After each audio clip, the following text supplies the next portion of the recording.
Praise the lord. ఈరోజు దేవుని వాగ్దానము, తనవాడు ఎవడో పరిశుద్ధుడు ఎవడో రేపు యెహోవా తెలియజేసి వానిని తన సన్నిధికి రానిచ్చును. ఆయన తాను ఏర్పరచుకొనిన వానిని తన యొద్దకు చేర్చుకొనును. సంఖ్యాకాండము 16వ అధ్యాయము 5వ వచనము. సహోదరి సహోదరులారా, మనం దేవుణ్ణి ఎన్నుకోక మునుపే దేవుడే మనల్ని ఎన్నుకున్నాడు. మనం ఆయనను ఆరాధించేలా, ఆయన సన్నిధిలో నివసించేలా ఆయనే మనలను తన చెంత చేర్చుకున్నాడు. ఆయన చెంతకు చేరిన మనము ఆయనకు ప్రార్థిస్తూ, ఆయన్ను స్తుతిస్తూ మనస్ఫూర్తిగా ఆయన్ను ఆరాధించే వారమై ఉండాలి. భక్తుడు ఈ విధంగా అంటున్నాడు: దేవా, సియోనులో మౌనముగా నుండుట నీకు స్తుతి చెల్లించుటే, నీకు మ్రొక్కుబడి చెల్లింపవలసి ఉన్నది. ప్రార్థన ఆలకించువాడా, సర్వశరీరులు నీ యొద్దకు వచ్చెదరు. నా మీద మోపబడిన దోషములు భరింపజాలనివి. మా అతిక్రమముల నిమిత్తము నీవే ప్రాయశ్చిత్తము చేయుదువు. నీ ఆవరణములలో నివసించినట్లు నీవు ఏర్పరచుకొని చేర్చుకొనువాడు ధన్యుడు. నీ పరిశుద్ధాలయము చేత, నీ మందిరములోని మేలు చేత మేము తృప్తి పొందెదము అని.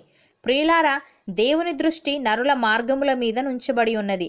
ఆయన వారి నడకలన్నీ కనిపెట్టి చూచుచున్నాడు. దుష్క్రియలు చేయువారు దాగుకొనుటలేదు. చీకటి అయినను మరణాంధకారమైనను లేదు. ఒకడు న్యాయ విమర్శలోనికి రాకముందు బహుకాలము అతనిని విచారణ చేయుట దేవునికి అగత్యము లేదు. విచారణ లేకుండానే బలవంతులను ఆయన నిర్మూలము చేయుచున్నాడు. వారి స్థానమున ఇతరులను నియమించుచున్నాడు. వారి క్రియలను ఆయన తెలుసుకొనుచున్నాడు. రాత్రియందు ఆయన నాశనము కలుగజేయగా వారు నలగగొట్టబడుదురు. దుష్టులని బహిరంగముగానే ఆయన వారిని శిక్షించును. ఏలేనగా వారు ఆయనను అనుసరించుట మానిరి. ఆయన ఆజ్ఞలలో దేనినైనను లక్ష్యపెట్టకపోయిరి. కీర్తనాకారుడు ఈ విధంగా అంటున్నాడు: యెహోవా మాట నా నాలుకకు రాకమునుపే అది నీకు పూర్తిగా తెలిసి ఉన్నది. వెనుకను ముందును నీవు నన్ను ఆవరించి ఉన్నావు. నీ చేయి నా మీద ఉంచి ఉన్నావు. ఇట్టి తెలివి నాకు మించినది, అది అగోచరము, అది నాకందదు. నీ ఆత్మ యొద్ద నుండి నేనెక్కడికి పోవుదును?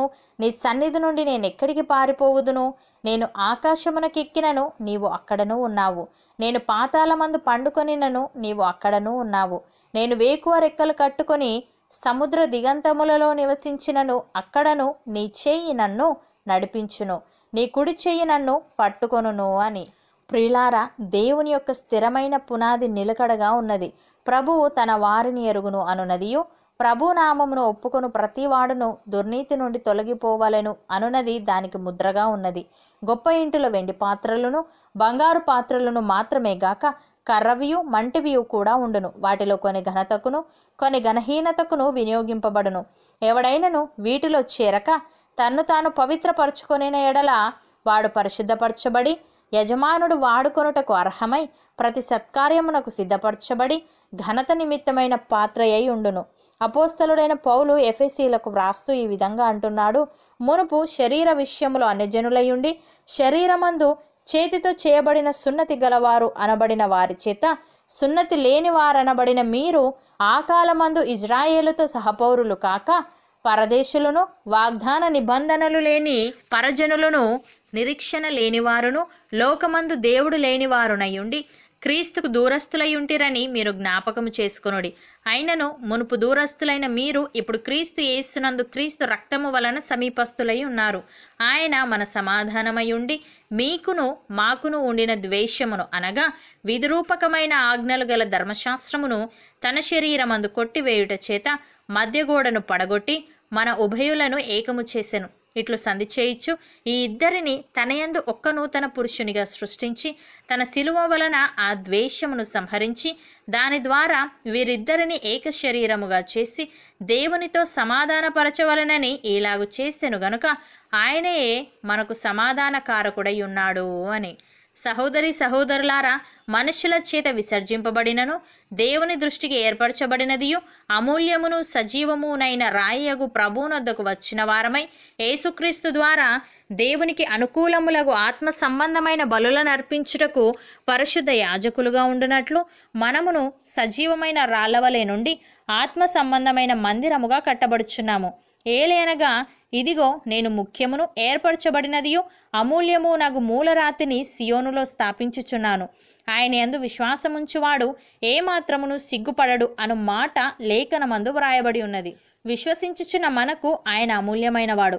విశ్వసింపని వారికైతే ఇల్లు కట్టువారు ఏ రాతిని నిషేధించిరో అదే మూలకు తలరాయి ఆయను, మరియు అది అడ్డురాయియు అడ్డుబండయు ఆయను. అవును అన్నవారు నాతో పాటు ప్రార్థనలో ఏకీభవించండి.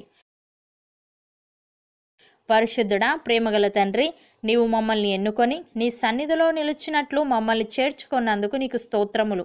తండ్రి, మేము నిన్ను అనుసరిస్తూ నీ ఆజ్ఞలను లక్ష్యపెట్టే వారముగా ఉండుటకు సహాయము దయచేయమని, నీకు అనుకూలములగు ఆత్మ సంబంధమైన బలులను అర్పించుటకు పరిశుద్ధ యాజకులుగా ఉండునట్లు మేమును సజీవమైన రాళ్లవలే ఉండి ఆత్మ సంబంధమైన మందిరముగా కట్టబడుటకు కృపచూపమని నీవు వాడుకొనుటకు అర్హమై ప్రతి సత్కార్యమునకు సిద్ధపరచబడి ఘనత నిమిత్తమైన పాత్రలుగా ఉండులాగున మమ్మల్ని మార్చమని యేసుక్రీస్తు నామమున ప్రార్థిస్తున్నాము తండ్రి.